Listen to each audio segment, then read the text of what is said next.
Welcome to the Commercial Real Estate Mastery Podcast, where you'll learn the correct way to identify, negotiate, perform due diligence on, renegotiate, finance, turn around, and operate real estate in today's market. A market in which volatility creates opportunity and sound principles defeat fads and bubbles. And now, here is your host, a 25-year commercial real estate veteran and co-owner of over $1 billion in real estate assets, Frank Rolfe. We all know what hot means. It means desirable. It means trending, in demand. And in the world of real estate, when we talk about something being hot, we're typically talking about a hot location. This is Frank Rolfe, the Commercial Real Estate Mastery Podcast. We're going to review the concept of properties being hot, as well as the reverse, properties which are not. And we're going to focus just on one thing, geography, because real estate's all about location, location, location. So let's see if we can define, based on the current stats in America, where the hot spots are for investing. Let's first start off with population gain, because many times one of the big drivers to a hot market are people moving in at a faster rate than they're moving out. And that's called net population gain. And when you have the population gaining in size, obviously, through the laws of supply and demand, the demand is growing, and that makes prices go up. So based on the current stats in America, strictly based on population gain, you have the following states: Texas, Florida, North Carolina, Georgia, South Carolina, and Tennessee. That seems to be where people are going. Now, why are they going there? Well, some observations. Number one, taxation, because 3 of those 6 states have no personal income tax: Texas, Florida, and Tennessee. Another one would be people moving to the south because they like warmer temperatures. All of those states have warmer temperatures, warmer than most. But if we're based strictly on population gain, if we want to talk about hot real estate states, that's what it would be. But of course, there's more than just population gain. You could have people move in 1 year, and then the next year they kind of move out. So another thing that keeps people living there and makes people want to move to a certain state is the economy, job creation, how strong and consistent the economy is. And based on that, right now in America, the top states are Florida, Texas, Utah, Idaho, North Carolina, and Nevada. Kind of a different set of states, except there was a little overlap there. Texas, Florida, and North Carolina, they all made the top list on economic vitality and population gain.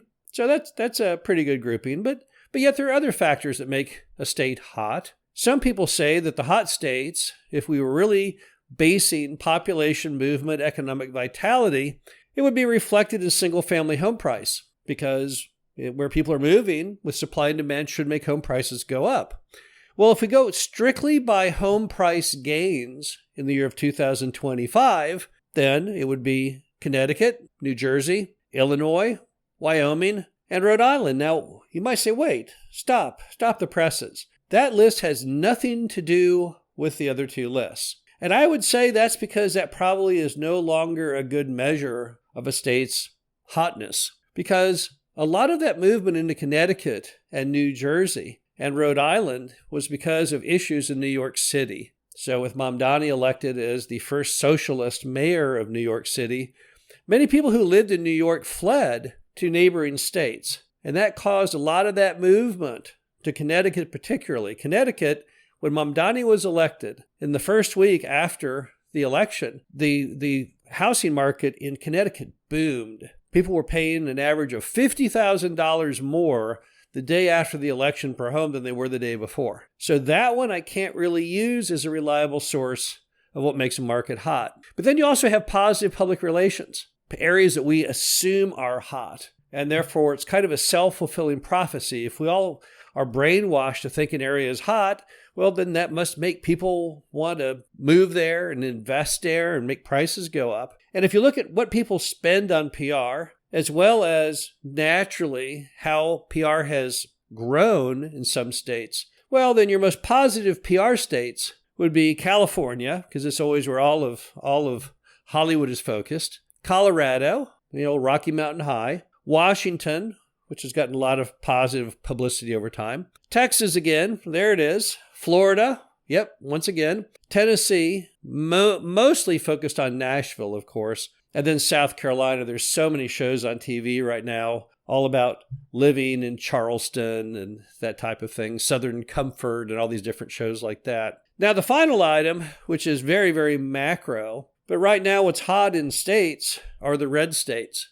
just because politically they seem to have lower taxes and lower restrictions on real estate and generally are just more in favor right now. I've seen it both directions. I've seen it when blue was also the popular color, but right now it appears to be red. So when you add it all together, what does it mean? What's hot? Where are things trending? If you were looking at investing in real estate right now, where would you want to be looking? Well, the coastal South, that's a hot area. Coastal South encompasses most of those states we said in the first category of population gain. North Carolina, South Carolina, Georgia, Florida, Texas. These are all places that people are flocking to. And so the coastal South is very, very hot. Also, you have some degree of hot, even though it doesn't make any other lists, in Colorado.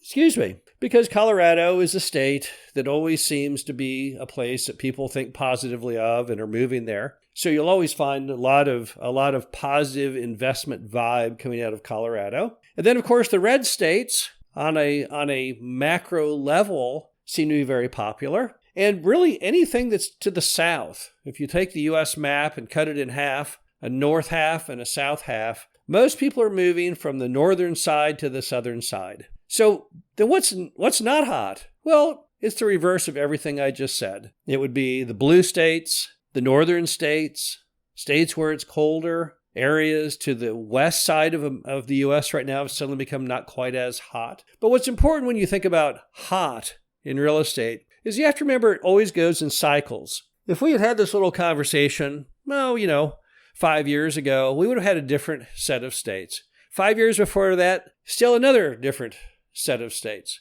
I've seen eras in which New Mexico is incredibly hot, as it was not that long ago, a decade or so ago. But what always seems to happen is we see markets that go from hot to cold and then back to hot.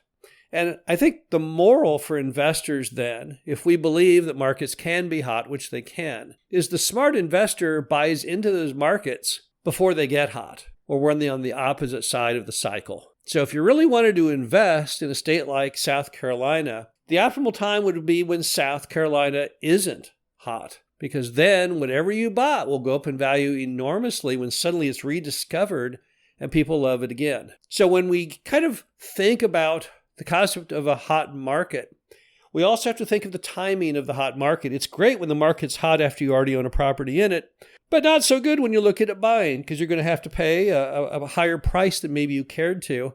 And then you always run the risk of buying at the top and then riding the elevator down as the market no longer has as much popularity. So think about markets right now that you believe in, that you think have a great future, but maybe just aren't on the radar of the average American today. Those are probably the places that you would want to invest in. Because as Sam Zell once said, when everyone's looking left, look right. And when people are always pushing on you saying, oh yeah, this deal's hot, it's in a hot market, does that really translate into profitability? Or does that just translate into popularity? This is Frank Rolfe with the Commercial Real Estate Mastery Podcast. Hope you enjoyed this.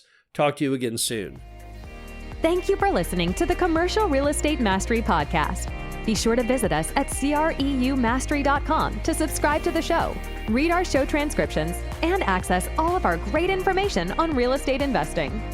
And if you have a moment, please feel free to rate, subscribe, and leave a review wherever you listen to your podcasts. This helps others find the show, and we greatly appreciate it.